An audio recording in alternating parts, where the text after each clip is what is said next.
बहुत सारे स्टूडेंट को ऐसा लगता है कि उनका लॉ सब्जेक्ट वीक है, बट ट्रस्ट मी, आप लोग लॉ में वीक नहीं है, आप लोगों का पढ़ने का अप्रोच गलत है। Hey everyone, this is CA Sejal Kataria, your faculty for CA foundation and CA inter law. मैं लेकर आई हूं सबसे बड़े प्रॉब्लम का सोल्यूशन, जो कि है मैम लॉ याद नहीं रहता है, और अगर गलती से लॉ याद रह भी जाए तो पेपर में क्या लिखना है ये समझ ही नहीं आता है। तो आप कोई भी स्ट्रीम के स्टूडेंट रहे, सीए में आप लोग अगर लॉ का पेपर लिख रहे हैं तो ये वीडियो आप लोगों के लिए है। और इस वीडियो में मैं आपको एग्जैक्ट स्टेप्स बताऊंगी जो आप लोगों को फॉलो करने हैं। एंड आप लोगों ने अगर एक भी स्टेप को मिस किया तो आप एंड में स्ट्रगल करोगे, ट्रस्ट मी ऑन दिस। तो एक एक स्टेप को बहुत अच्छे से समझना कि करना क्या है। मैं बहुत ऑन पॉइंट बात करूंगी, बिल्कुल भी आपको एक्स्ट्रा का या इधर उधर का घुमा के कुछ नहीं बताने वाली हूं। On point, each and every step you have to understand.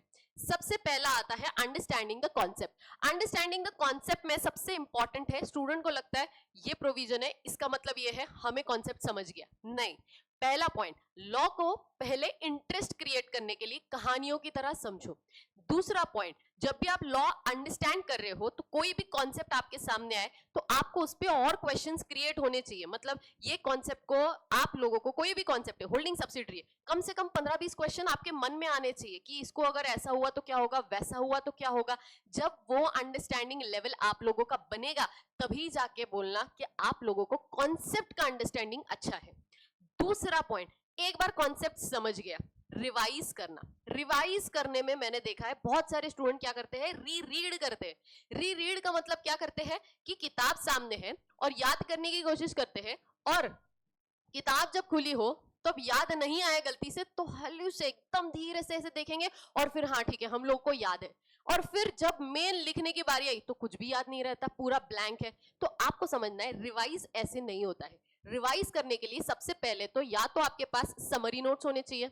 Summary notes के भी दो तरीके हैं, मैंने इसका एक अच्छा वीडियो भी बनाया था कि कैसे समरी नोट्स आपने लिखने चाहिए, उसका लिंक मैंने डिस्क्रिप्शन में डाला है, प्लीज मेक श्योर कि आप वो वीडियो भी देखें।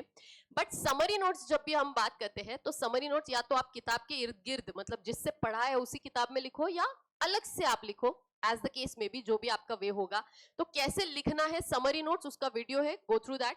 सबसे पहला स्टेप आता है समरी रिवाइज करते टाइम पे, एंड उसके बाद दूसरा स्टेप आता है कि किताबें बंद करके रिवाइज करो, किताबें खुली रख के रिवाइज नहीं करना है। जब आप लोगों को चीजें याद हो जाएंगी रिवाइज करने से, रिवाइज करते टाइम पे जितना हो सकता है उतना या तो दूसरों को समझा के करो या तो फिर लाउड रीडिंग करो, सो दैट कॉन्सेंट्रेशन पावर आपका बना रहेगा। उसके बाद सबसे इंपॉर्टेंट आता है लिखना, राइट।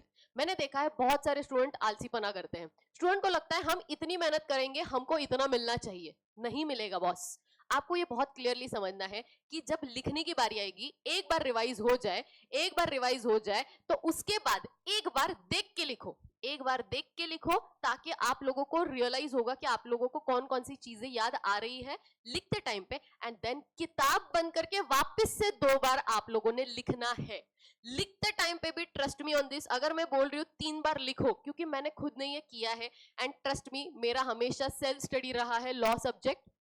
एंड जब मैं बात कर रही हूँ सेल्फ स्टडी की, उस टाइम पे मैं सीएस हूँ, सीए में बात करूँ, मैं कोई भी कोर्स की बात करूँ, मैंने हमेशा लॉ को लिखा है। एंड लिखते टाइम पे मैं ये नहीं बोल रही हूँ कि बहुत मोतियों जैसा हैंडराइटिंग रखे आप लोगों को बस आपको समझना चाहिए डॉक्टर हैंडराइटिंग होगा तब भी चलेगा। बस जैसे कि एग्जांपल के लिए नॉट विथ स्टैंडिंग एनीथिंग है ना, तो पूरा अच्छे से नहीं लिखना है, नॉट विथ स्टैंडिंग एनीथिंग, बस हो गया, नेक्स्ट वर्ड पे जाओ। तो आपको बस इतना फास्ट लिखना है सो दैट आप कम से कम टाइम में ज्यादा से ज्यादा चीजें लिख सके। तो मेक श्योर कि आप 3 बार लिखे, 1 बार देख के लिखो और 2 बार बिना देखे आपको लिखना ही होगा।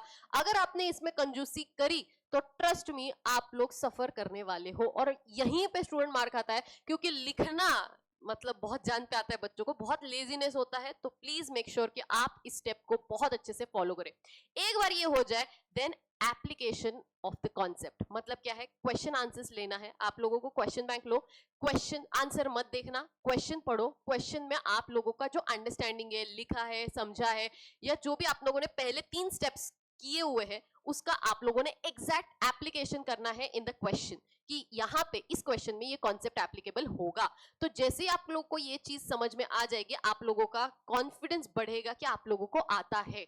एक बार आप लोगों को आइडेंटिफाई करना आ गया कि कौन से कॉन्सेप्ट को अप्लाई करना है, देन आता है अगला step, understanding the paper pattern and the strategy. Understanding paper pattern and the strategy का मतलब क्या है, दैट कि पिछले जो भी आरटीपी, एमटीपी, पीवाईक्यूज जितने भी आपको मिलेंगे 10 अटेम्प्ट के, तो एटलीस्ट आप लोग एक बार गो थ्रू करो, so that you will get to know कि आईसीए किस तरीके के क्वेश्चन पूछता है। एंड उसको लिखने का जो एक तरीका होता है, उसको पढ़ते टाइम पे स्ट्रैटेजी मतलब क्या कहना चाहती हूँ मैं, देखो पेपर पैटर्न तो आपको पुराने आरटीपी, एमटीपी, पीवाईक्यूज से पता चली जाएंगे। स्ट्रैटेजी का मतलब क्या है, यहाँ पे स्ट्रैटेजी होता है कि आपके पास कितना टाइम बचा है और उतने टाइम में आप लोग लॉ का सिलेबस कैसे फिट करोगे, एग्जैक्ट टाइम वाइज स्ट्रैटेजी की इस चैप्टर को कवर करने के लिए इतना टाइम देना है हमें, और आपको अच्छे कंसंट्रेशन से उतने टाइम में ही वो सब्जेक्ट को, वो चैप्टर को कंप्लीट करना होता है। तो वो स्ट्रैटेजीज, सारे वीडियोस तो मैं बनाते रहती हूँ, आप वो वीडियोस देखते रहना। सो एग्जैक्ट स्ट्रैटेजी आपको पता होनी चाहिए। एंड देन एंड में प्रैक्टिस, प्रैक्टिस यानी कि क्या है कि लिखो, कि पेपर प्रेजेंटेशन का एक तरीका है, उसका भी मैंने वीडियो अलग से बनाया है। बहुत सारे बच्चे क्या करते हैं, अलग अलग जो गाइडेंस वीडियोस हम लोगों ने बनाए हुए हैं ऑलरेडी, उनको देखते भी नहीं है और फिर समझ नहीं आता है कि करे तो करे क्या। सो प्लीज मेक श्योर कि गाइडेंस वीडियोस आपके लिए होते, कि पेपर कैसे लिखना है, समरी नोट्स कैसे बनाने हैं, 1.5 डेज का यूज कैसे करना है, 15 मिनट्स का यूज कैसे करना होता है एग्जाम पहले से, तो वो सारी चीजें आप लोगों के लिए बनाई जाती है। तो आप लोग, क्योंकि हमारे पास उतना एक्सपीरियंस है, हम लोगों ने ऑलरेडी इतने एग्जाम्स दिए हैं, तो एग्जैक्ट स्टेप्स हमें पता है। सो प्लीज मेक श्योर कि आप ये सारे स्टेप्स को फॉलो करो। एंड एंड में सिर्फ प्रैक्टिस करना है। प्रैक्टिस मतलब एक बार ये सारे पांचों के पांचों स्टेप्स कंप्लीट हो गए, क्वेश्चन सामने लो और लिखो आंसर्स। अब इसमें क्या होगा, चौथी बार आप वापस से राइटिंग करोगे, तो ट्रस्ट मी, कौन भूलेगा मुझे बताओ। बट बच्चों को क्या करना है, एक आध बार पढ़ लिया, एक आध बार गलती से लिख दिया, और फिर बोलते कि हमें याद रहना चाहिए, हम लोगों को सब कुछ आना चाहिए। नहीं होगा। अगर स्पेशली मैं आपको बता दूं, और अगर आपको किसी और मीडियम से है, मतलब गुजराती मीडियम या कोई और मीडियम, जैसे मैं मराठी मीडियम की स्टूडेंट थी, बट इसका अर्थ ये नहीं है कि हम पहले से ये फोबियो लेके चले, मतलब कि दिमाग में ये लेके चले कि यार हम तो अलग मीडियम से, हमें इंग्लिश मीडियम से नहीं है तो लॉ हमें डिफिकल्टी जाएगा। ऐसा नहीं होता है। आपको समझना है कि लॉ में भले ही हम लोग किसी और मीडियम से आए हो, हमारा प्रॉब्लम अगर इंग्लिश है तो हमको थोड़ी और मेहनत करनी पड़ेगी, तो करो ना यार। मेहनत करने से क्यों डरना है, मतलब मुझे समझ नहीं आता। मेहनत में पीछे मत रहो, मेहनत करो। मेहनत करने से हुआ बेस्ट है, नहीं हुआ ठीक है, सीखोगे, एक्सपीरियंस होगा ना, क्या होगा, ज्यादा ज्यादा फेल होने वाले हो, इससे ज्यादा बुरा कुछ नहीं होता है जिंदगी में। बट अगर आप लोगों ने वो अटेम्प्ट दे दिया और थोड़ी सी ज्यादा मेहनत कर दी और पास हो गए, तो क्या, आप ये सोचा करो। एंड ट्रस्ट मी, अगर आप यही सोच से आगे बढ़ोगे और ये सारे स्टेप्स में से एक भी स्टेप को मिस नहीं करोगे, लॉ आप लोगों को बहुत अच्छा सब्जेक्ट लगेगा। And law will be the only subject जो आपको आएगा। ये तक स्टेप्स होते हैं, मतलब मैंने लिटरली सीए इंटर स्टूडेंट को देखा है, मैम लॉ एक लौता सब्जेक्ट है जो हमें आता है, बाकी हमें कुछ नहीं आता, ये तक स्टेप होते हैं, मतलब बच्चों से ही मैंने ये बात सुनी है। सो प्लीज मेक श्योर कि आप ये सारे स्टेप्स को फॉलो करें।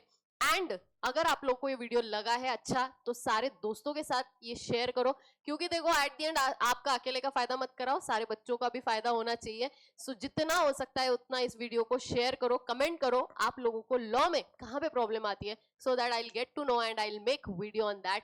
Take care, bye bye, keep studying guys. और लॉ से ना प्यार होना चाहिए, नफरत नहीं। सो मेक श्योर कि आप लॉ को पढ़ने का अप्रोच सही रखें। Take care, bye bye.